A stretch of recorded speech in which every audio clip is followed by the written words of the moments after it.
আল্লাহ সুবহানাহু ওয়া তাআলা সূরাতুত তাওবার 111 নম্বর আয়াতের ভিতরে तमाम পৃথিবীর সমস্ত মানুষের জন্য আল্লাহ রাব্বুল আলামিন ঘোষণা করছেন ইন্নাল্লাহা আশতারা মিনাল মুমিনিনা আনফুসাহুম ওয়া আমওয়ালাহুম বিআন্না লাহুমুল জান্নাহ। আল্লাহ রাব্বুল আলামিন মুমিনদের কাছ থেকে ক্রয় করে নিয়েছেন, মুমিনদের কাছ থেকে তাদের জান এবং মালের বিনিময়ে আল্লাহ সুবহানাহু ওয়া তাআলা জান এবং মালকে ক্রয় করেছেন জান্নাতের বিনিময়ে। জোরে সরে কোন সুবহানাল্লাহ।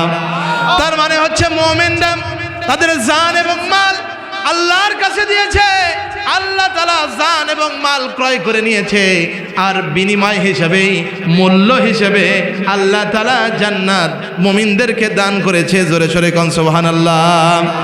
সুতরাং এই সুলতানিয়া দাখিল মাদ্রাসা এলাকার যে মুমিন মুসলমান ভাইরা আছেন, কাহালু চামগ্রাম এলাকার যে ভাইরা আছেন, বগুড়া জেলা ঐতিহ্যবাহী জেলা, এই জেলার মুসলমানরা অত্যন্ত গুরুত্বপূর্ণ মানুষ।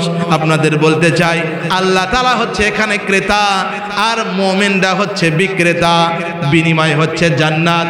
ক্রয় এবং বিক্রয় কারেক্ট হওয়ার জন্য, ক্রয় এবং বিক্রয় এই সত্য হওয়ার জন্য, ক্রয় এবং বিক্রয় সহি হওয়ার জন্য চারটি জিনিসের দরকার।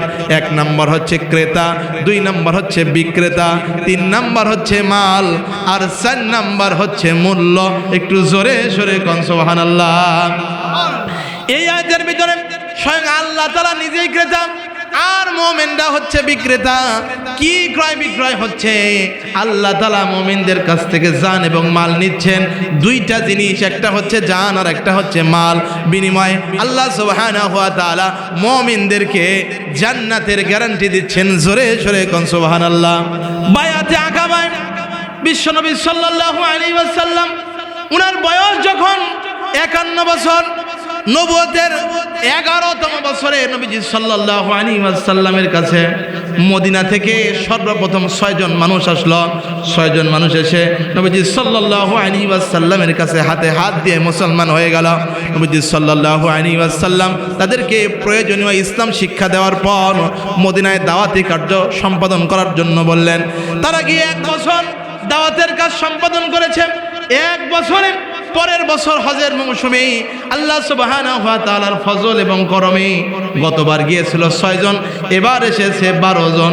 একটু জোরে সরে কোন সুবহানাল্লাহ। গত বছরের 6 জনের ভিতরে এইবার এসেছে 5 জন, আর নতুন করে নতুন সাথী সঙ্গে এনেছে 7 জন। এই 7 আর 5 12 জন এনে যখন নবীজি সাল্লাল্লাহু আলাইহি ওয়াসাল্লামের কাছে হাজির হয়েছে, আল্লাহ রাসূল বিশ্বনবী রহমতের নবী তাদের সবাইকে মুসলমান করার পর এইবার তাদেরকে প্রয়োজনীয় ইসলাম শিক্ষা দিয়েছেন।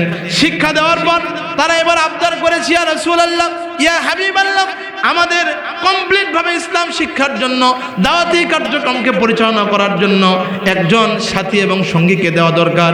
আল্লাহ রাসূল সাল্লাল্লাহু আলাইহি ওয়াসাল্লামের কাছে যখন আর্জি পেশ করলো, নবীজি সাল্লাল্লাহু আলাইহি ওয়াসাল্লাম ডাকলেন মুসআব ইবনে উমাইরকে। ও মুসআব ইবনে উমাইর, তোমার জন্য আমি রাসূল সাল্লাল্লাহু আলাইহি ওয়াসাল্লামের পক্ষ থেকে বার্তা দেওয়া হলো। এই যে 12 জন নবমুসলিম এসেছে, তাদেরকে নিয়ে নকিব হয়ে চলে যাবে মদিনায়।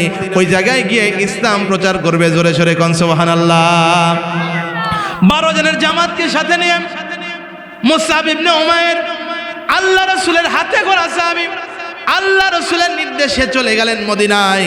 মদিনা তখন পর্যন্ত কাফেরের শাসন দ্বারা বেষ্টিত। মক্কায়ও কাফের রাষ্ট্র পরিচালনা করে। মদিনায় 6 জন মুসলমানকে সাথে নিয়ে, 12 জন মুসলমানকে সাথে নিয়ে তারা যখন ইসলামের দাওয়াত দেওয়া শুরু করলো, এক পর্যায়ে 1 বছরের মেহনতে দেখা গেল পরের বছরে 70 জন পুরুষ আর 3 জন মহিলা 73 জন নিয়ে নবী সাল্লাল্লাহু আলাইহি ওয়াসাল্লামের দরবারে পরের বছর হজের মৌসুমে হাজির হয়ে গেছে। জোরে কোন সুবহানাল্লাহ। কোন কোন রিওয়ায়াত বলতেছে 73 জন, আর কোন কোন রিওয়ায়াত বলতেছে 75 জন। 73 অথবা 75 জন মুসলমান নিয়ে মক্কার যে কাফেররা আছে এই এলাকায় চলে এসেছে, তারা এসেছে হজ করার জন্য, মদিনা থেকে মুসলমান হয়েছে, ওখান থেকে হজ করার জন্য মক্কায় আসতেছে। সংখ্যায় শুধু তারা 75 ছিল না, তাদের সঙ্গে আরো শত শত হাজার হাজার পত্তলিক ছিল, মুশরিক ছিল। সবাইকে সাথে নিয়ে এই 75 জন নিজের পরিচয় গোপন করে এইবার প্রথম তারা চলে আসলো মক্কায়। একটু জোরে সরে কোন সুবহানাল্লাহ। প্রিয় কাহালুবাসী, আল্লাহর জন্য আমরা আপনাদের ভালোবাসি। আমার কথা কি শোনা যায়, বোঝা যায়? একটু আওয়াজ দেন, কয়জন? 75 জন। জোরে সরে কোন কয়জন? 75 জন। তারা মুসলমান, কিন্তু নিজের পরিচয় গোপন রেখেছে, শত শত মুশরিকদের সাথে এসেছে। যখন নবীজি সাল্লাল্লাহু আলাইহি ওয়াসাল্লামের কাছে বার্তা আসলো, আল্লাহ রাসূল জানায় দিলেন, তাদের যারা প্রধান ছিল তাদেরকে জানায় দিলেন, তোমরা এই 75 জন মিনায় যে জামরায় প্রথম কাবা আছে, ওই জামরার নিকটে, তখন তো বর্তমানের মতো ছিল না, ওই জায়গায় গিয়ে রাতের প্রথম প্রহর যখন চলে যাবে, তখন গোপনে গোপনে আমার সঙ্গে তোমরা দেখা করবা। জোরে সরে কোন সুবহানাল্লাহ। রাত্রি গভীর হয়ে গেল, কিতাবের ভিতরে এসেছে, আর রহিকুল মাকতুম কিতাবের ভিতরে এসেছে, ছোট্ট চড়ুই পাখি যেরকম তার বাসায় গোপনে সদর্পণে আস্তে করে ঢুকে যায়, বাসা যেরকম টের পায় না, এই 75 জন অথবা 73 জন তাদের যে দলবল ছিল মুশরিকদের সাথে এসেছিল, তাদের ঘুমান্ত রেখে একা একা আস্তে আস্তে নিজের তাবু থেকে জামরায়ে আকাবার যে মিনায় অবস্থিত ওই জায়গায় একে একে একজন একজন করে এই 73 অথবা 75 জন হাজির হয়ে গেল। জোরে সরে কোন সুবহানাল্লাহ। নবীজি সাল্লাল্লাহু আলাইহি ওয়াসাল্লাম রাতের আধারে ওই জায়গায় গিয়ে হাজির হয়ে গেলেন। সাথে ছিল হযরতে আব্বাস রাদিয়াল্লাহু তাআলা, উনি তখন পর্যন্ত মুসলমান হয় নাই। এই 75 জন ব্যক্তি নবীজি সাল্লাল্লাহু আলাইহি ওয়াসাল্লাম তাদেরকে সংক্ষিপ্ত মেসেজ দিলেন, সংক্ষিপ্ত বয়ান পেশ করলেন, আর সর্বপ্রথম কথা বললেন আব্বাস রাদিয়াল্লাহু তাআলা, উনি তখনও মুসলমান হয় নাই। আব্বাস ইবনে আব্দুল মুত্তালিব বলতেছে, হে মদিনাবাসী, তোমরা আমার ভাতিজাকে এই জায়গায় দেখতে পাচ্ছ, তোমাদের কি বার্তা তোমরা বলে দাও। মদিনার এই 75 জন বলতেছি, ইয়া রাসূলুল্লাহ, আমরা আপনাকে দাওয়াত দিচ্ছি, আপনি মেহেরবানি করে মদিনায় হিজরত করেন। জোরে জোরে কোন সুবহানাল্লাহ।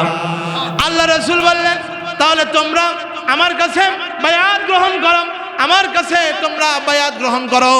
সবাই এক বাক্যে বলল, ইয়া রাসূলুল্লাহ, আমরা অবশ্যই বায়াত গ্রহণ করব, তবে স্পষ্ট করে আমাদেরকে জানায় দেন বায়াতের বিষয়টা কি। আল্লাহ রাসূল সাল্লাল্লাহু আলাইহি ওয়াসাল্লাম তখন সর্বপ্রথম ঘোষণা করলেন, বায়াতের প্রধানতম বিষয় হচ্ছে তোমরা আমার হাতে হাত রেখে সাক্ষ্য দান করো, লা ইলাহা ইল্লাল্লাহু মুহাম্মাদুর রাসূলুল্লাহ। আল্লাহ ছাড়া আর কারো ইবাদত করবা না, আল্লাহ ছাড়া আর কারো গোলামি করবা না, আল্লাহ ছাড়া কারো দাসত্ব করবা না, আল্লাহ ছাড়া কারো হুকুম মানবা না, আল্লাহ ছাড়া কারো আইন মানবা না, একমাত্র আল্লাহর ইবাদত করবা, আল্লাহরই গোলামি করবা। এটা হচ্ছে 1 নাম্বার। 2 নাম্বার, তোমরা তোমাদের আপন জান এবং মালকে যেই রকম ভাবে মহাব্বত করো, যেই রকম ভাবে ভালোবাসো, তোমাদের জান, তোমাদের সন্তানদের জীবন এবং তোমাদের পরিবারগ্রস্তের মানুষের জীবন যেরকম তোমাদের কাছে দামি, এরকম ভাবে আমি রাসূলকে তোমরা শেল্টার দিতে হবে, আমি রাসূলকে তোমরা হৃদয় ধারণ করতে হবে, আমি রাসূলকে যদি কাফেরেরা হামলা করে তোমরা প্রতিরোধ করে তুলতে হবে। যদি এর উপরে তোমরা বায়াত গ্রহণ করো, তাহলে আমি তোমাদের বায়াত করব। আল্লাহ রাসূলের প্রশ্নের উত্তরে একজন সাহাবী বললেন, ইয়া রাসূলুল্লাহ, ইয়া হাবিবাল্লাহ, আমরা যদি এই শর্তগুলো মেনে নেই তাহলে আমরা কি পাবো? আল্লাহ রাসূল সাল্লাল্লাহু আলাইহি ওয়াসাল্লাম ঘোষণা দিলেন, তাহলে তোমরা আল্লাহ তাআলা ওই জান্নাতের মালিক বানায় দিবে, যে জান্নাত হবে এই দুনিয়ার চাইতে আরো কোটি গুণ বড়। জোরে সরে কোন সুবহানাল্লাহ। সর্বনিম্ন জান্নাত হবে এই দুনিয়ার চাইতে 10 গুণ বড়, আর সর্বোচ্চ জান্নাত বেগাইরি হিসাব। সাহাবা আজমাইনের জামাতের পক্ষ থেকে সর্বপ্রথম একজন সাহাবী রাসূলের হাতে হাত দিয়ে বলল, ইয়া রাসূলুল্লাহ, যদি তাই হয়, আমরা যদি আমাদের জান এবং মালের বিনিময়ে এত বড় জান্নাত পেয়ে যাই, তাহলে আল্লাহর কসম করে বলি যে আল্লাহর হাতে আমাদের জান এবং মাল, ওই আল্লাহর কসম করে বলি আমরা বায়াত গ্রহণ করলাম এবং আমরা এই বায়াতকে মৃত্যু পর্যন্ত কোনোদিন আর ভাঙব না। একটু জোরে জোরে কোন সুবহানাল্লাহ। সাহাবীদের ভিতর থেকে একজন বলতেছে, বয়োবৃদ্ধ সাহাবী, তোমরা আজকে যে বায়াত গ্রহণ করতেছো, এই বায়াতটা কি তোমরা বুঝে শুনে গ্রহণ করতেছো নাকি? তোমরা কি জানো আল্লাহর রাসূলের এই বায়াতের স্বীকৃতি দেওয়ার অর্থ হচ্ছে আল্লাহ রাসূল সাল্লাল্লাহু আলাইহি সাল্লামের উপরে যখন কাফেররা হামলা করবে, মামলা করবে, তখন তোমাদের ওই এলাকার সমস্ত কাফেরদের সঙ্গে লড়তে হবে। এমনকি রোম এবং পারস্যের থেকে যদি মামলা আসে, তারপরেও তোমাদের নবীজি সাল্লাল্লাহু আলাইহি ওয়াসাল্লামকে রক্ষা করার জন্য লড়তে হবে। তোমরা কি রাজি আছো? সবাই এক বাক্যে বলল, আমাদের জীবন চলে যাবে, তবু রাসূলের গায়ে সামান্যতম আসর লাগতে দিব না। জোরে জোরে কোন সুবহানাল্লাহ। আল্লাহ সুবহানাহু ওয়া তাআলা তাদের এই কেনা বেচাকে এতটাই পছন্দ করলেন, এতটাই মহব্বত করলেন, এতটাই ভালোবাসলেন, আল্লাহ তাআলা ঘোষণা করলেন, ইউকাতিলুনা ফি সাবিলিল্লাহি ফায়াকতুলুনা ওয়া ইউকতালুন ওয়া'দান আলাইহি হাক্কান ফিত التوراة والإنجيل والقرآن ومن أوفى بأحده من الله فاستبشروا ببيعكم الذي بايعتم به وذلك هو الفوز العظيم الله أكبر كان আল্লাহ তাআলা বললেন, তোমাদের এই কেনা বেচাটা এত উত্তম কেনা বেচা, আমি আল্লাহ তাআলা এটাকে এতটাই পছন্দ করি। ইউকাতিলুনা, তোমরা যে আল্লাহর রাস্তায় মরবে আর আল্লাহর রাস্তায় মারতে আগ্রহী, এটাকে আমি আল্লাহ তাআলা কোরআনুল কারীমের ভাষায় বললাম, ফাস্তাবশিরু বিবাইয়িকুমুল্লাযী বায়াতুম বি, তোমরা এর জন্য সুসংবাদ গ্রহণ করো, তোমরা উত্তম জিনিসের ক্রয় বিক্রয় করেছ। একটু জোরে জোরে কোন সুবহানাল্লাহ। মুফাসসিরে কোরআন যারা আছেন, তাদের ভিতর থেকে অন্যতম মুফাসসিরে কোরআন আব্দুল্লাহ ইবনে আব্বাস বলতেছেন, এই ক্রয় এবং বিক্রয় কতই না সুন্দর। আল্লাহ তাআলা বিশাল বড় জান্নাত মুমিনদেরকে দান করতেছে দুইটা জিনিসের বিনিময়ে, একটা হচ্ছে মুমিনের জান আর একটা হচ্ছে মাল। জানের মালিকও আল্লাহ আর মালের মালিকও। জোরে সরে কোন কে? প্রিয় কাহালুবাসী, আপনারা বলেন তো, জানের মালিক কে? জোর হলো না কে? মালের মালিক কে? জীবনও দাতা আল্লাহ আর মাল দাতাও আল্লাহ। কারণ আমরা আমাদের জীবনের মালিক নয়। আবার ছোট্ট ছিলাম তখন আমাদের সামনে কোনো মাল ছিল না, যখন বড় হয়েছি আল্লাহ তাআলাই আমাদেরকে মালের মালিক বানিয়েছে।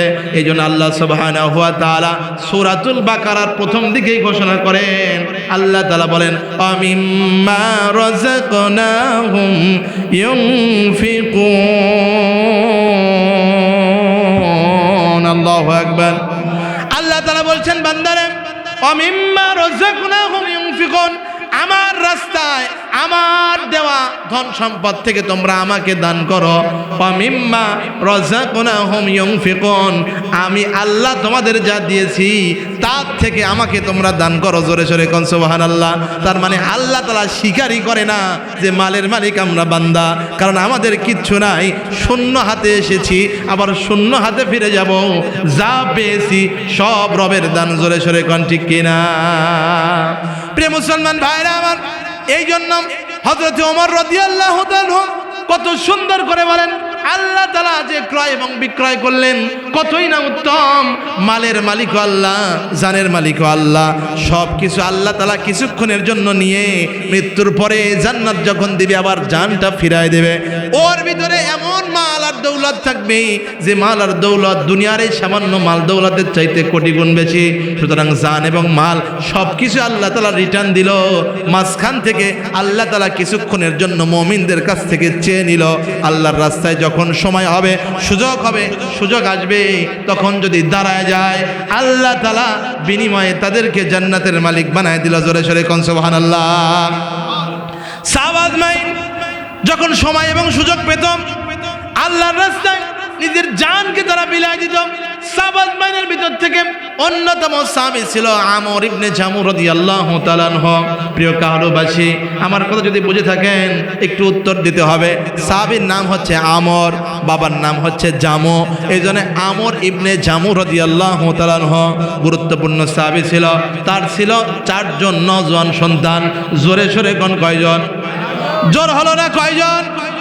4 জন নওজোয়ান সন্তান। 4 জন সন্তানকে নবীজির দরবারে সব সময় রাখতেন। ইয়া রাসূলুল্লাহ, ইয়া হাবিবাল্লাহ, যখন যে সন্তানকে প্রয়োজন তখন সেই সন্তানকে আপনি যুদ্ধের ময়দানে পাঠাবেন, যখন যেখানে দরকার তখন সেইখানে আপনি জিহাদের ময়দানে পাঠাবেন। আমার পক্ষ থেকে আপনাকে হাদিয়া দেওয়া হলো ইয়া রাসূলুল্লাহ। নবীজি সাল্লাল্লাহু আলাইহি ওয়াসাল্লামের দরবারে সব সময় আমর ইবনে জামু রাদিয়াল্লাহু তাআলা আনহুর 4 জন সন্তান স্টিল বসে থাকতেন। জোরে সরে কোন সুবহানাল্লাহ। যখন যুদ্ধের ডঙ্কা বেজে যেত 4 জন লাব্বাইকা ইয়া রাসূলুল্লাহ, আমরা হাজির আছি। যেখানে যে জায়গায় যুদ্ধ হতো নবীজি সাল্লাল্লাহু আলাইহি ওয়াসাল্লাম তাদের পাঠাতেন। আমার দিকে একটু তাকান, কত গুরুত্বপূর্ণ ব্যাপার। আপনার যদি 4টা সন্তান থাকে, 4টাকেই দাখিল মাদ্রাসায় পড়ান। জোরে কোন পড়ান? মাদ্রাসায় পড়াতে রাজি না। আর জান দেওয়া তো দূরের কথা, টাকার যদি মালিক হয়, একজনকে ডাক্তার, আর একজনকে ব্যারিস্টার, আর একজনকে ইঞ্জিনিয়ার, আর একজনকে বৈদেশিক সচিব, কথা কন নাকি ফরেন সেক্রেটারি বানাবে। এটা হচ্ছে আমাদের অবস্থা। আর ওই সময় সাহাবী আমর ইবনে জামু ছিল ল্যাংড়া মানুষ, পায়ের ভেতরে সমস্যা ছিল, খুব ভালো করে চলতে পারতো না। আয় রোজগার এবং টাকা ইনকামের মাধ্যম 4 সন্তান ছিল, কিন্তু ইসলামের জন্য 4 জন সন্তানকে সব কিছু বাদ দিয়া নবীর দরবারে বসায় রেখেছিলেন। জোরে সোরে কোন সুবহানাল্লাহ। প্রিয় মুসলমান ভাইরা আমার, আল্লাহ রাসূল সাল্লাল্লাহু আলাইহি ওয়াসাল্লাম উহুদের ময়দানে যুদ্ধের যখন ডঙ্কা বেজে গেল, নবীজি সাল্লাল্লাহু আলাইহি ওয়াসাল্লাম বললেন, সাহাবা আজমাইন 3000 সশস্ত্র যোদ্ধা এসেছে উহুদের ময়দানে, মুসলমানদের নাম নিশানা তারা দূর করে দেবে। সুতরাং তোমরা দাঁড়ায় যাও, কে আছো ইসলামের জন্য এখন জান দেওয়ার জন্য প্রস্তুত হয়ে যাও। আল্লাহর রাসূল সাল্লাল্লাহু আলাইহি ওয়াসাল্লামের সাথী এবং সঙ্গী হলো 1000, কাফেররা এসেছে 3000, আর মুসলমানদের পক্ষ হচ্ছে 1000। জোরে কোন কয় হাজার? কাফেররা কয় হাজার, মুসলমানরা কয় হাজার। যুদ্ধ যখন শুরু হবে ঠিক ওই রকম একটা মুহূর্তে নবীজি সাল্লাল্লাহু আলাইহি সাল্লাম যুদ্ধের দিক নির্দেশনা দিচ্ছেন আব্দুল্লাহ ইবনে উবাইয়ের নেতৃত্বে। তখন 300 মুনাফিক নবীজি সাল্লাল্লাহু আলাইহি সাল্লামকে এসে বলতেছে, আমরা আপনার পক্ষ হয়ে যুদ্ধ করতে রাজি না। কেন রাজি না? ভাই, আমরা বলেছিলাম মদিনার অভ্যন্তরে যুদ্ধ হবে, আপনি আমাদেরকে উহুদের প্রান্তর পর্যন্ত নিয়ে আসলেন। এইখানে ওরা 3000 সশস্ত্র সৈন্য, আমরা 1000 নিরস্ত্র, সুতরাং আমরা তো ধরা পড়ে যাব, আমরা তো মারা পড়ে যাব, আমাদের জীবন তো শেষ হয়ে যাবে, আমাদের জীবনের কি চাইরা নেওয়ার দাম নাই। এই কথা বলে নানান বাহানা করে তারা 313 জন মদিনার দিকে রওনা, 300 জন মদিনার দিকে রওনা দিল, বাড়ির দিকে রওনা দিল। আল্লাহ রাসূল সাল্লাল্লাহু আলাইহি ওয়াসাল্লাম সাহাবা আজমাইনকে বললেন, রে আমার সাহাবারা, হে আমার সাহাবারা, তোমরা এখন কি করবা? 1000-এর ভিতরে 300 জন চলে গেলে বাকি থাকে 700 জন। জোরে কোন কতজন? জোর হলো না, জোরছে বলেন। 700 মুজাহিদকে নবীজি সাল্লাল্লাহু আলাইহি ওয়াসাল্লাম বললেন, তোমরা এখন কি করবা? তারা বলতেছে, ইয়া রাসূলুল্লাহ, ইয়া হাবিবাল্লাহ, আমরা মূসা আলাইহিস সালামের উম্মতের মতো বলবো না যে আপনি এবং আপনার রব গিয়ে যুদ্ধ করেন, বরং আমরা অতক্ষণ পর্যন্ত যুদ্ধ করব ততক্ষণ পর্যন্ত আমাদের চোখের পাতাও নড়ে। জোরে সরে কোন সুবহানাল্লাহ। আল্লাহ রাসূল সাল্লাল্লাহু আলাইহি ওয়াসাল্লাম তখন ঘোষণা করলেন, রে আমার সাহাবারা, তোমাদের মানসিক অবস্থা যখন এই, তখন আমার সাথে তোমরা চলো এই জান্নাতের দিকে, যে জান্নাত হবে এই দুনিয়া এবং আরশের চাইতে বড়। একটু জোরে সরে কোন সুবহানাল্লাহ। 700 জন মুজাহিদকে সাথে নিয়ে আল্লাহর রাসূল সাল্লাল্লাহু আলাইহি ওয়াসাল্লাম মদিনা থেকে উহুদের প্রান্তরে যুদ্ধের ডঙ্কা যখন বেজে গেল, আমর ইবনে জামুর 4 জন সন্তান আল্লাহ রাসূলের সাথে আছে। আমর ইবনে জামু যুদ্ধ শুরু হওয়ার পূর্বে এসে বলতেছে, ইয়া রাসূলুল্লাহ, ইয়া হাবিবাল্লাহ, আমিও আপনার সঙ্গে যুদ্ধ করতে চাই। জোরে সরে কোন সুবহানাল্লাহ। আল্লাহ রাসূল বললেন, আল্লাহ অসুস্থ এবং মহিলাদেরকে, বাচ্চাদেরকে আল্লাহ তাআলা রুখসত দিয়েছে। আমর ইবনে জামুরে, তোমার তো এক পা ল্যাংড়া, তুমি খরা মানুষ, সুতরাং তোমাকে আল্লাহ তাআলা রুখসত প্রদান করেছে। তুমি যদি যুদ্ধের ময়দানে যুদ্ধ নাও করো, তাও আল্লাহর পক্ষ থেকে তোমার জন্য কোনো গুনাহ লেখা হবে না। আমর ইবনে জামু বলতেছে, ইয়া রাসূলুল্লাহ, ইয়া হাবিবাল্লাহ, আমার সন্তানেরা জান্নাতের ভিতরে চলে যাবে আর আমি বাবা হয়ে জান্নাতে পিছ পড়ে যাব। ইয়া রাসূলুল্লাহ, ইয়া হাবিবাল্লাহ, আমার তো বড্ড মনে চায় এই ল্যাংড়া পা নিয়ে জান্নাতের ভিতরে বিচরণ করি। আল্লাহর কাছে বারবার প্রার্থনা করতেছেন, আল্লাহ এই যুদ্ধের ময়দানে যেন আমার মৃত্যু হয়, আমি যেন যুদ্ধের ময়দানে শহীদ হই। একটু জোরে সরে কোন সুবহানাল্লাহ। বাসায় এসেছেন প্রিপারেশন নেওয়ার জন্য। স্ত্রী কত বড় দিনদার, 4 জন সন্তান চলে গেছে, একমাত্র অবলম্বন ছিল তার স্বামী। কিন্তু স্বামীও যেন তাড়াতাড়ি যুদ্ধের ময়দানে রওনা দেয়। এই জন্য স্বামীকে একটুখানি টিটকারি মেখে বলতেছে যে আমার তো মনে হয় তুমি যুদ্ধের ময়দান থেকে পলায়ন করে চলে আসবে। স্বামী তখন খেপে গিয়ে বলতেছে, আল্লাহ ও আমার রব, আর কখনো আমাকে এই বাড়িতে ফিরে আনিও না। এই বলে রাসূলের দরবারে গেলেন। নবীজি সাল্লাল্লাহু আলাইহি ওয়াসাল্লাম তার তামান্না দেখে যুদ্ধের অনুমতি প্রদান করে দিল। যুদ্ধের ময়দানে লড়তে লড়তে লড়তে লড়তে অনেকগুলো কাফেরকে জাহান্নামের ভিতরে পাঠায় দিয়া আমর ইবনে জামু নিজেও শহীদ হয়ে গেল। রাসূল সাল্লাল্লাহু আলাইহি ওয়াসাল্লাম উহুদের ময়দানের যে ভয়ঙ্কর যুদ্ধ, এই যুদ্ধটা এত ভয়ঙ্কর আকার ধারণ করেছিল। এই যুদ্ধের ময়দানে যুদ্ধের শেষে আমর ইবনে জামুর লাশটা রাসূল আকরাম সাল্লাল্লাহু আলাইহি ওয়াসাল্লামের কাছ থেকে অনুমতি নিয়ে তার স্ত্রী ওই সময় যে আমর ইবনে জামুর স্ত্রী ছিল, আমর ইবনে জামুর শ্বশুর মানে তার স্ত্রীর বাবা এবং তার ভাই, তার স্বামী এবং তার সন্তান 4 জন শহীদ হয়ে গিয়েছিল। আল্লাহ রাসূলের কাছ থেকে অনুমতি নিলেন যে আমি ইয়া রাসূলুল্লাহ, ইয়া হাবিবাল্লাহ, এই 4 জনের লাশটা আমি মদিনায় গিয়ে দাফন করতে চাই। আল্লাহ রাসূল অনুমতি প্রদান করলেন। প্রদান করার পর যখন উটের পিঠের উপরে লাশগুলো রেখেছেন, রাখার পরে তারা নিয়ে যাচ্ছেন মদিনায়। এক কদমের জন্য উটটার সামনের দিকে মদিনার দিকে আগায় না। একটু জোরে সরে কোন সুবহানাল্লাহ। শত চেষ্টা করা হলো, 1000 বার চেষ্টা করা হলো, কিন্তু কোনোভাবেই যখন ওট মদিনার দিকে যায় না। আল্লাহ রাসূল সাল্লাল্লাহু আলাইহি ওয়াসাল্লামের কাছে চলে আসলো আমর ইবনে জামুর স্ত্রী, ইয়া রাসূলুল্লাহ, ইয়া হাবিবাল্লাহ, 1000 বার চেষ্টা করার পরেও উট যখন সামনের দিকে যায় না, কারণটা জানতে চাই। আল্লাহ রাসূল বললেন, আমর ইবনে জামুর স্ত্রী রে, উটকে আদেশ করা হয়েছে, এর কারণে উট ওই জায়গায় অবস্থান নিয়েছে। জোরে জোরে কোন সুবহানাল্লাহ। তুমি বলো তো, তোমার স্বামী যুদ্ধের ময়দানে যখন বের হচ্ছিল তখন কি কোনো দোয়া করেছিল নাকি? আমর ইবনে জামুর স্ত্রী বলতেছে, ইয়া রাসূলুল্লাহ, ইয়া হাবিবাল্লাহ, আমার স্বামী যুদ্ধের ময়দানে আসার পূর্বে দোয়া করেছিল, আয় মেরে রব, আমাকে আর কখনো এই বাসায় ফিরিয়ে আনিও না। আল্লাহ রাসূল বললেন, তোমার স্বামীর দোয়া আল্লাহ তাআলা কবুল করেছেন, যার কারণে তার লাশটাও আল্লাহ তাআলা যুদ্ধের ময়দান থেকে বাসায় ফেরত দিতে চায় না। লাশকেও আল্লাহ কবুল করেছেন, সুতরাং তাকে উহুদের ময়দানে দাফন করা হবে। একটু জোরে সরে কোন সুবহানাল্লাহ। এই ছিল সাহাবা আজমাইনের তামান্না, এই ছিল সাহাবা আজমাইনের মনের অন্তরের কথা। আমরা যেরকম দুনিয়ার 5 তালা 10 তালা এমপিআর মন্ত্রিত্বকে পছন্দ করি, সাহাবা আজমান এর চাইতে কোটি কোটি গুণ পছন্দ করত যুদ্ধের ময়দানে শহীদ হওয়া। আল্লাহ তাআলাকে বলতে, আয় মেরে রব, আজকে যুদ্ধের ময়দানে আমাকে এমন একটা তীর এবং বর্ষা দাও, যে তীর এবং বর্ষা শত্রুপক্ষের হাত থেকে আমার বুকের ভিতরে লাগবে, পিছন দিয়ে বের হয়ে যাবে, আর আমি এই যুদ্ধের ময়দানে শহীদ হয়ে যাব। একটু জোরে সরে কোন সুবহানাল্লাহ। এই ছিল তাদের তামান্না। যদি এই তামান্না তাদেরকে জান্নাত পর্যন্ত পৌঁছাইতে পারে, তাহলে আমাদেরও এই তামান্না থাকার দরকার আছে না নাই? এই জোরে কোন আছে না নাই? আমরা কি আল্লাহর রাস্তায় শহীদ হতে চাই কি? কথা বলেন ঠিক কিনা? কারা কারা চাই তারা হাত তুলে একটু দেখাই। লিল্লাহে তাকবীর। প্রিয় মুসলমান ভাইরা আমার, জান্নাতের ভিতরে যদি আমরা যাইতে চাই, আল্লাহ রাসূল সাল্লাল্লাহু আলাইহি ওয়াসাল্লাম জান্নাতের ভিতরে যাওয়ার জন্য আল্লাহর পক্ষ থেকে যে সকল গুণাগুণগুলো আল্লাহর পক্ষ থেকে প্রাপ্ত হয়েছেন ওই সকল গুণাগুণের ভিতরে নিজেকে আবৃত করতে হবে, ওই সকল গুণাগুণ নিজের ভিতরে আনতে হবে। আল্লাহ সুবহানাহু ওয়া তাআলা সূরা তাওবার 112 নম্বর আয়াতের ভিতরে 9টি গুণের কথা বলেছেন। এই 9টি গুণে যদি গুণান্বিত হয় আল্লাহ তাআলা ওই ব্যক্তিদের জন্য জান্নাতের গ্যারান্টি দিয়েছেন। জোরে জোরে কোন সুবহানাল্লাহ। 9টি গুণের ভিতরে প্রথম নাম্বার গুণ আল্লাহ তাআলা যেভাবে বলছেন আমরা সেইভাবে বলি।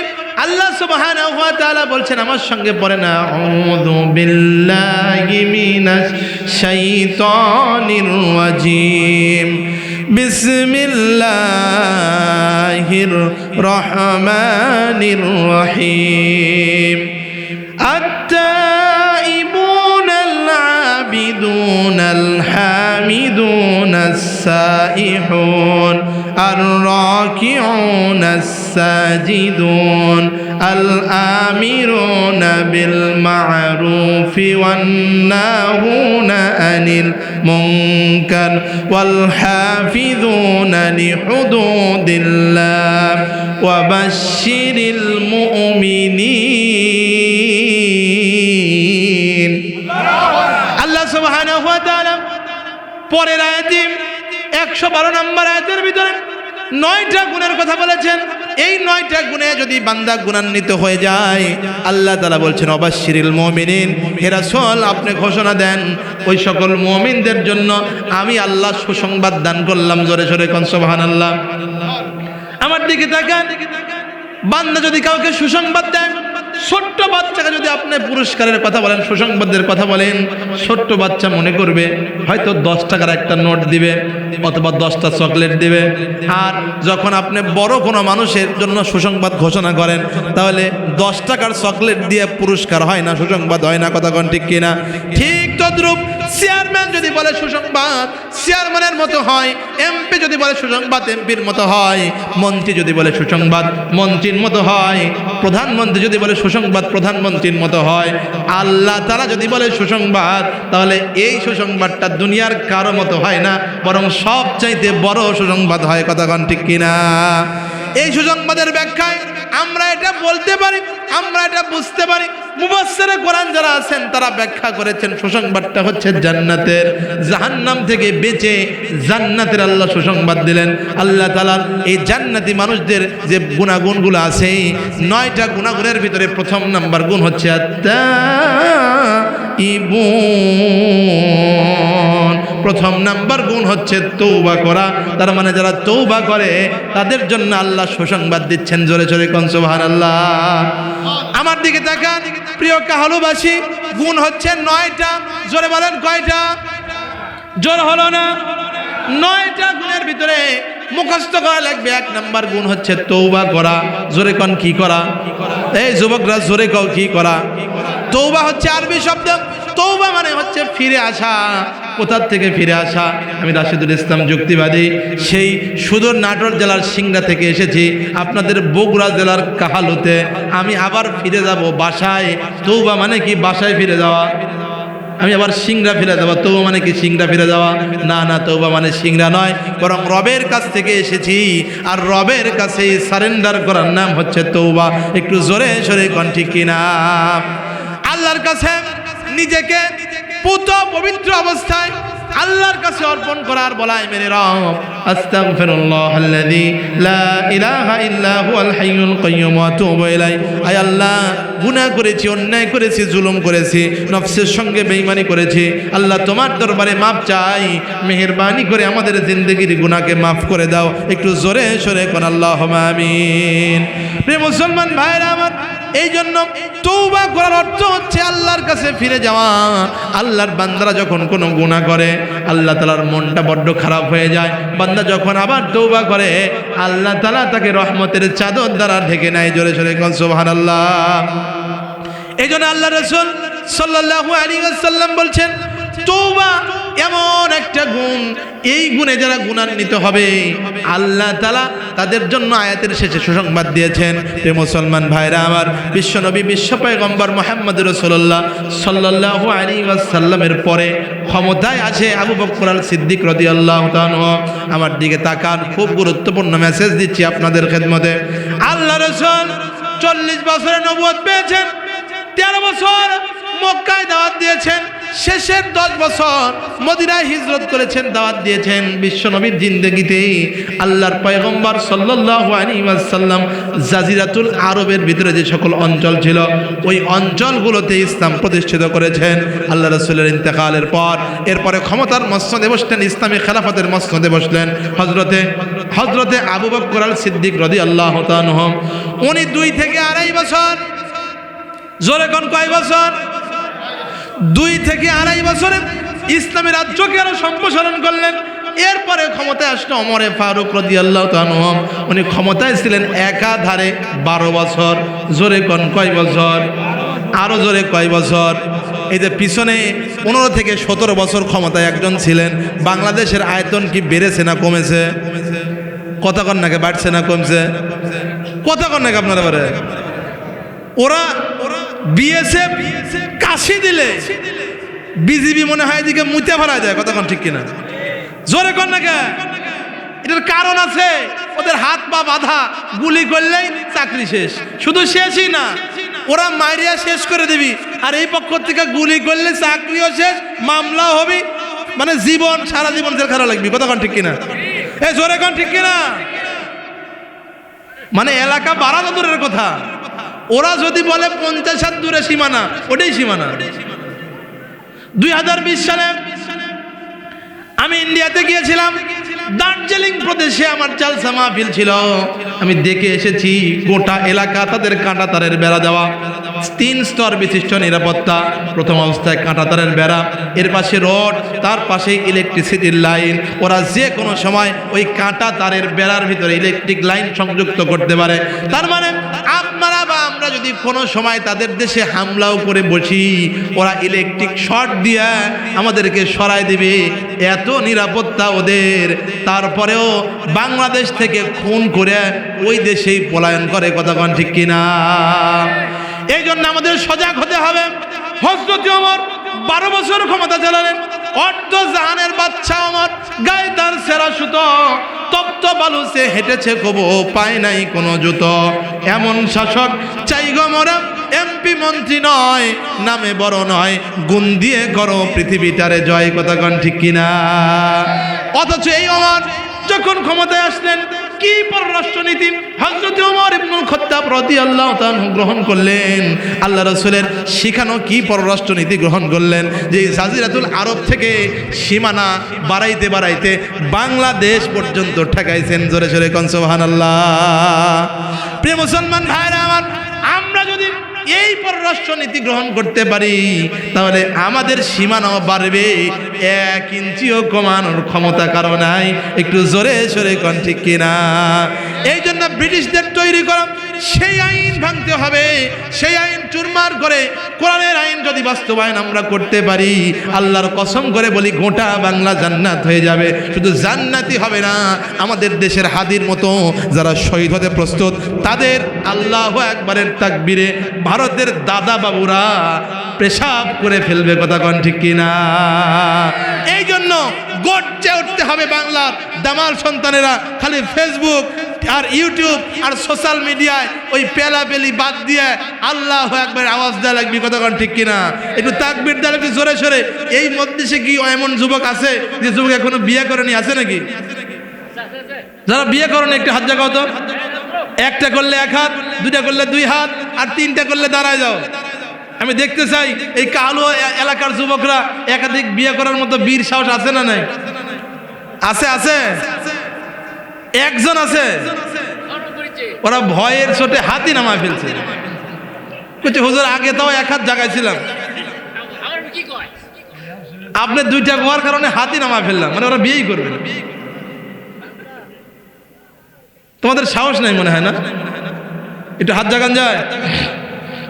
আরে জাগাও না দেখি, মুখ তো বাধাই আছে। একটু জাগাও, তাকবীর হবে জোরে সোরে। লিল্লাহে তাকবীর, নারায়ে তাকবীর। মা বোনরা কি ওয়াজ শুনতেছে? কোন দিকে? রুমে। রুম কয়জন হবে মোটামুটি? অনেক বড় রুম। তাদের পক্ষে কিছু বলা দরকার, যেহেতু তারাই ছিল বারবার দেশের সরকার, এই জন্য তাদের পক্ষে বলার দরকার, ঠিক কিনা? সর্বপ্রথম তাদের পক্ষের কথা হচ্ছে মহারানার টাকা, মহারানার টাকা জোরে সোরে দিতে হবে, দিতে হবে। জোরে কোন, মহারানার টাকা, মহারানার টাকা কবে দিবেন? আমি যদি হাত তুলতে বলি যে এই কাহালু এলাকার যুবকরা তোমরা একটু বলো তো নগদ বিয়ে করছো কে, তাহলে খুব মুশকিল হয়ে যাবে পাওয়া, কথা কোন ঠিক কিনা? 10 বছর পরে হলো মহারানার টাকা শোধ আছে কার কার, এইরকম লোকও খুব পাওয়া যাবে না, কথা কোন ঠিক কিনা? এই একটু হাত জাগান তো, কয়জন মহারানার টাকা শোধ আছে দেখি? কাহালুর লোক তো মোটামুটি ভালোই। আল্লাহ আপনাদের এই হাতগুলোকে খানায় খাবার গিলাপের সঙ্গে লাগানো তৌফিক দান করুক, জোরে কোন আমিন। চাচা আপনি কোন মহারানা কত ছিল? কত? 5,000 টাকা। আল্লাহ এই দাম্পত্য জীবনকে সুখময় করুক, জোরে কোন আমিন। এজন্য প্রথম স্লোগান হচ্ছে মহারানার টাকা, মহারানার টাকা আপনারা কবেন দিতে হবে, জোরে কোন দিতে হবে। আর যৌতুকের টাকা, যৌতুকের টাকা ফেরত দিতে হবে, ফেরত দিতে হবে। এই যুবকরা বলা যাবে, জোরে কোন বলা যাবে? সেই দিনে এই যৌতুকের স্লোগান দিয়ে এক বুড়া মানুষ দাঁড়ায় করছে, হুজুর আপনি এই ওয়াজ বাদ দেন তো। আমি বললাম কেন বাদ দেব? পাবনায় বলে এই ওয়াজ কেন বাদ দেব? পাশের একজন করছে, হুজুর এই 2 দিন আগে যৌতুক নিছে, মানে এই ওয়াজ তার কাছে ভালো লাগছে না। তাহলে আপনাদের কাছে এই যৌতুক নামের কৌতুক নাই তো? জোরে স্লোগান দিবেন, মহারানার টাকা, মহারানার টাকা, যৌতুকের টাকা, যৌতুকের টাকা, নারায়ে তাকবীর, লিল্লাহে তাকবীর।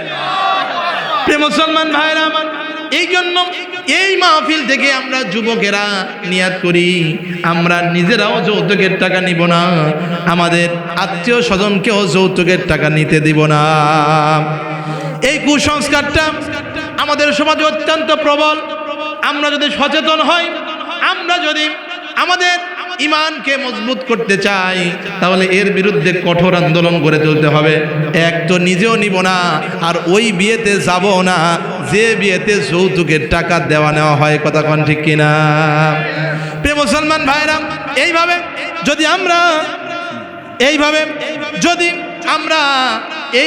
যদি আমরা আমাদের এই দাম্পত্য জীবনকে সুখময় করতে চাই, আমাদের এই হারাম থেকে বাঁচতে হবে।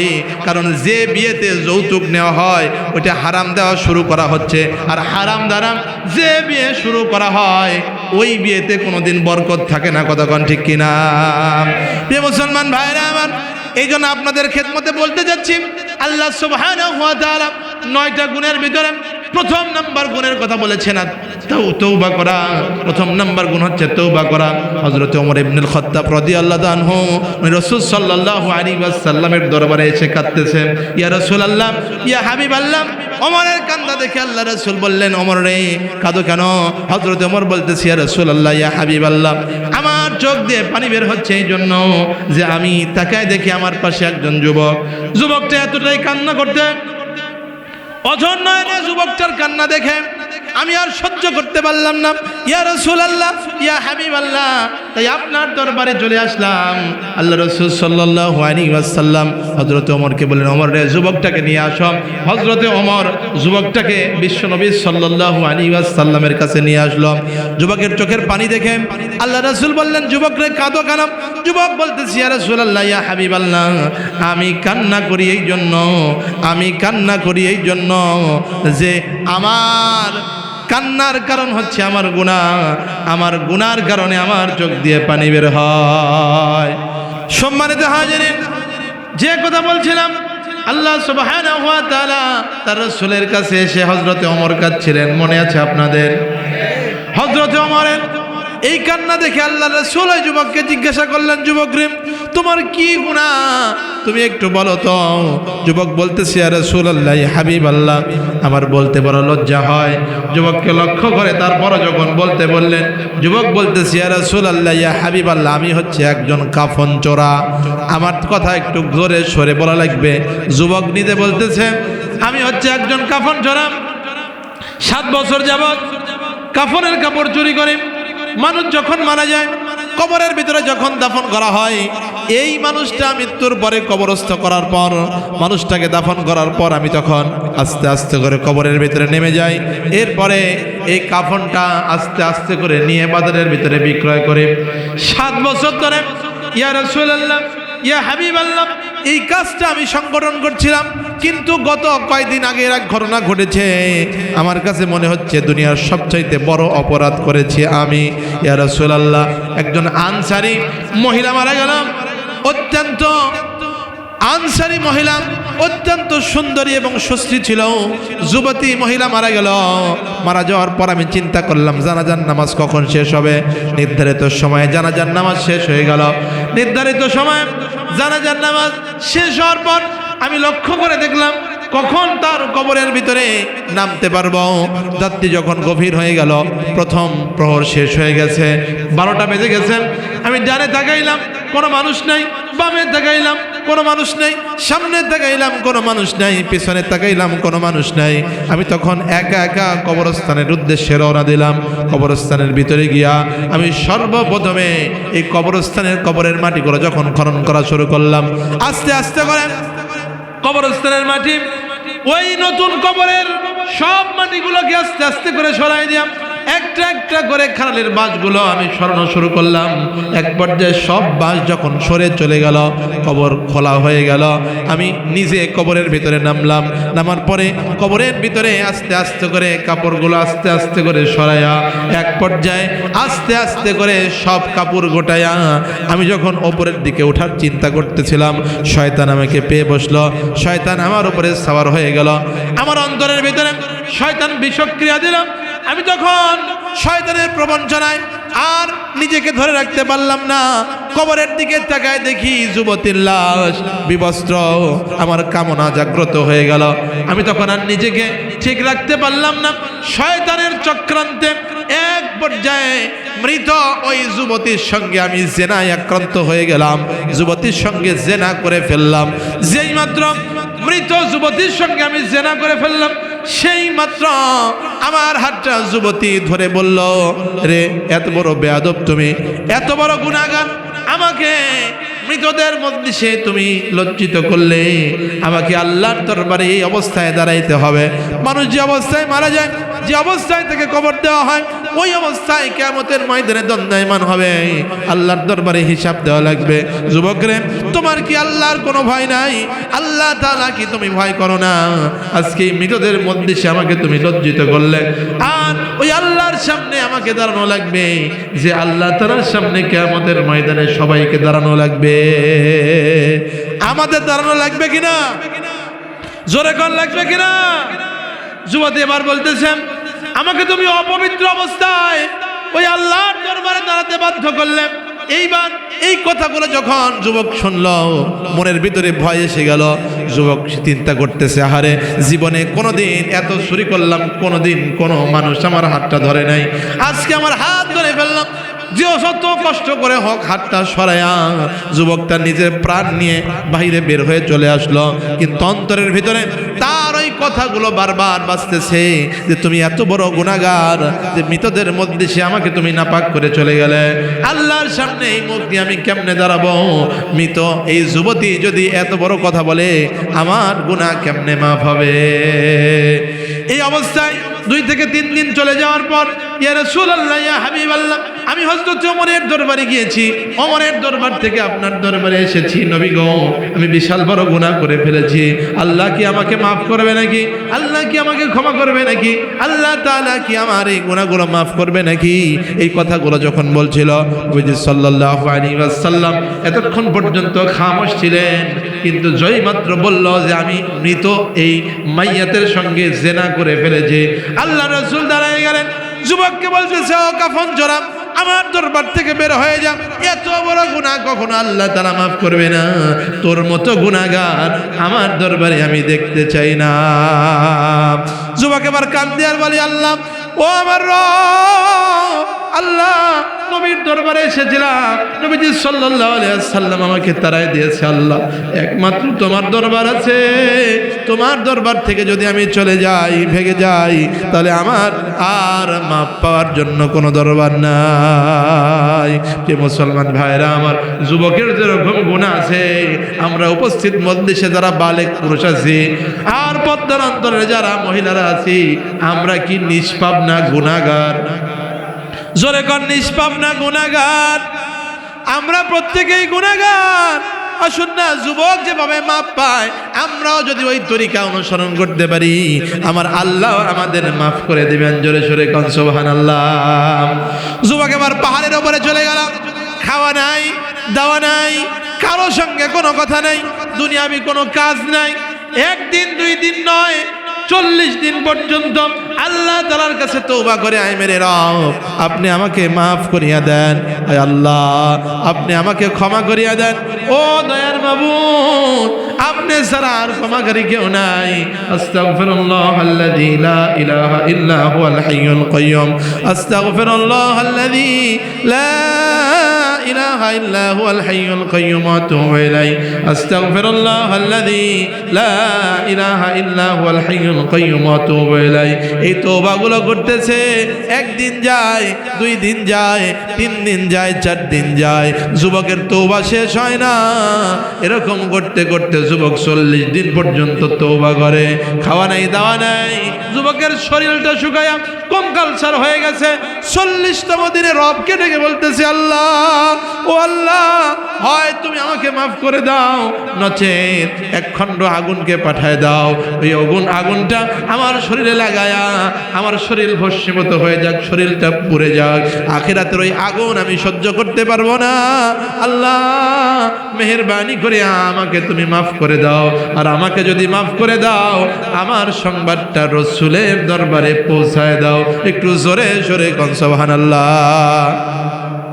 প্রিয় মুসলমান ভাইরা আমার, 40তম দিনে যুবক এবার রবের দরবারে খেতে খেতে বলতেছে, আল্লাহ আমাকে তুমি আদম আলাইহিস সালাম এবং হাওয়া আলাইহিস সালাম যে নবীর ওসিলায় মাফ পেয়েছিল, মুহাম্মদ সাল্লাল্লাহু আলাইহি ওয়াসাল্লামের ওসিলায় মাফ করে দাও। আর আমার তওবাটা মাফ হওয়ার গ্যারান্টিটা নবীজির দরবারে পৌঁছায় দাও, নবীজি এবং সাহাবীর সামনে পৌঁছায় দাও। তারা যেন জানতে পারে যে আল্লাহ তুমি আমাকে মাফ করেছ, নচেত আমি তো জানবো না। আর যদি আমার গুনাহ মাফ না হয়, আসমান থেকে আগুন পাঠিয়ে আমাকে পোড়ায় দাও। 40তম দিন যখন হয়ে গেল, আল্লাহ সুবহানাহু ওয়া তাআলা নবীজি সাল্লাল্লাহু আলাইহি ওয়াসাল্লামের কাছে ফেরেশতা জিবরাইলকে নাজিল করে দিলেন। জিবরাইল আলাইহিস সালাম এসে বলতেছে, ইয়া রাসূলুল্লাহ, ইয়া হাবিবাল্লাহ, আল্লাহ সুবহানাহু ওয়া তাআলা আপনার কাছে আমাকে পাঠিয়েছে, আল্লাহর রহমত প্রেরণ করে আল্লাহ আপনার উপরে সালাম দিয়েছে, আপনার উপরে শান্তি বর্ষিত করেছে। আল্লাহ রাসূল সাল্লাল্লাহু আলাইহি ওয়াসাল্লাম বললেন, সমস্ত শান্তিদাতা একমাত্র আল্লাহ, আর সমস্ত শান্তি ওই আল্লাহর কাছেই ফিরে যায়। জোরে সোরে কোন সুবহানাল্লাহ। জিবরাইল আলাইহিস সালাম এবার বলতেছে, ইয়া রাসূলুল্লাহ, ইয়া হাবিবাল্লাহ, আল্লাহ তাআলা আমাকে প্রশ্ন করার জন্য বলেছেন। কি প্রশ্ন রে জিবরাইল? আল্লাহ রাসূল বলতেছে, জিবরাইল বলো তোমার কি প্রশ্ন? ও ইয়া রাসূলুল্লাহ, আল্লাহ তাআলা জানতে চেয়েছে এই তামাম পৃথিবীর স্রষ্টা কি আল্লাহ না আপনি মুহাম্মদুর রাসূলুল্লাহ? আল্লাহ রাসূল বলেন, জিবরাইল তামাম পৃথিবীর স্রষ্টা একমাত্র আল্লাহ, এমনকি আমি রাসূলুল্লাহ সাল্লাল্লাহু আলাইহি ওয়াসাল্লামের বানানেওয়ালা। জোরে সরে কোন কে? আমাদের বানানেওয়ালা কে? আল্লাহ রাসূল বললেন, সব কিছু বানানেওয়ালা আল্লাহ। জিবরাইল এবার প্রশ্ন করে, ইয়া রাসূলুল্লাহ, তাহলে আপনি বলেন তো সব প্রাণীকে রিজিক দেন কি আপনি রাসূল না আল্লাহ তাআলা রিজিক দেন? জিবরাইলের প্রশ্নের উত্তরে মুহাম্মদ সাল্লাল্লাহু আলাইহি ওয়াসাল্লাম বললেন, জিবরাইল সমস্ত প্রাণীর রিজিক দাতা একমাত্র আল্লাহ, এমনকি আমি মুহাম্মদ সাল্লাল্লাহু আলাইহি ওয়াসাল্লামের রিজিক দাতা আল্লাহ। একটু জোরে জোরে কোন সুবহানাল্লাহ। এইবার শেষ প্রশ্ন, ইয়া রাসূলুল্লাহ, ইয়া হাবিবাল্লাহ, আল্লাহ তাআলা প্রশ্ন করেছেন, আপনি জিজ্ঞাসা করেন। ও জিবরাইল, আপনি, এ জিবরাইল তুমি জিজ্ঞাসা করো মুহাম্মদ সাল্লাল্লাহু আলাইহি ওয়াসাল্লামকে, হে মুহাম্মদ সাল্লাল্লাহু আলাইহি ওয়াসাল্লাম, तमाम সৃষ্টির তওবা কি আপনি কবুল করেন না আমার আল্লাহ কবুল করে? জোরে কোন না কে করে? বিশ্বনবী সাল্লাল্লাহু আলাইহি ওয়াসাল্লাম এবার বলতেছে, জিবরাইল, সব মানুষের তওবা এমনকি জিনের তওবা আল্লাহ তাআলা কবুল করে, আমি কবুল করি না, এমনকি আমার তওবাও আল্লাহ তাআলা কবুল করে। আমি সারা দিনে 70 বার আল্লাহ তাআলার কাছে তওবা করে। জিবরাইল এবার বলতেছে, ইয়া রাসূলুল্লাহ, ইয়া হাবিবাল্লাহ, তাহলে আপনার দরবারে 40 দিন পূর্বে যে গুনাহগার বান্দা এসেছিল আপনি তাকে নিরাশ করে দিয়েছেন। যুবকটা 40 দিন পর্যন্ত পাহাড়ের পাদদেশে যুবকটা এবার তওবা করা শুরু করেছে। 40তম দিনে আজকে পূর্ণ হয়েছে। আল্লাহ তাআলা তার তওবা কবুল করেছেন এবং আল্লাহ তাআলা খুশখবরি জানায় দিয়েছে, বিশ্ব নবীকে জানায় দাও তার তওবা কবুল হয়ে গেছে। জোরে কোন সুবহানাল্লাহ। সুতরাং ইয়া রাসূলুল্লাহ, ইয়া হাবিবাল্লাহ, আপনি তাকে ডেকে নিয়ে এসে তার এই খুশখবরি শোনায় দেন। নবীজি সাল্লাল্লাহু আলাইহি ওয়াসাল্লাম এইবার চলে গেল। এইবার ওই যুবককে খোঁজার জন্য 2 জন সাহাবীকে পাঠিয়ে দিল। 2 জন সাহাবী পাহাড়ের প্রদেশে খুঁজতে খুঁজতে যুবকটাকে রাসূলের দরবারে নিয়ে হাজির করলো। বিশ্বনবী তাকায় দেখে থরথর করে কাঁপতেছে, শরীরের ভিতরে রক্ত গোস্ত মনে হয় শীতল হয়ে গেছে, হাড় সার কঙ্কাল হয়ে গেছে। আল্লাহর রাসূল বললেন, যুবকরে ভয় পাও না, টেনশন করো না, আল্লাহ তাআলা তোমার গুনাহ মাফ করেছেন। জোরে কোন সুবহানাল্লাহ। শুধু মাফ করেছে তাই নয়, আবাদদালতু সাইয়্যাতিকুম হাসানা, আল্লাহ তাআলা তোমার গুনাহকে নেকের দ্বারা বদলায় দিয়েছে। জোরে কোন সুবহানাল্লাহ। আল্লাহ, ওগো আল্লাহ, ক্ষমা করে দাও, মাফ করে দাও। বলেন না আমার সাথে, আল্লাহ ক্ষমা করে দাও, মাফ করে দাও, ক্ষমা করে দাও, মাফ করে দাও। যতদিনে জীবন বিনা বাজিবে সুপথে চালাও, মাফ করে দাও। আল্লাহ, ওগো আল্লাহ, ক্ষমা করে দাও, মাফ করে দাও। কাউকে সরি না, কাউকে ডরি না, তোমাতে শির দেই তবুও, এই ওসিলায় রহমত দয়া বিলাও। ক্ষমা করে দাও, মাফ করে দাও। আল্লাহ, ওগো আল্লাহ, ক্ষমা করে দাও, মাফ করে দাও, ক্ষমা করে দাও, মাফ করে দাও। জোরে জোরে আল্লাহুম্মা আমিন।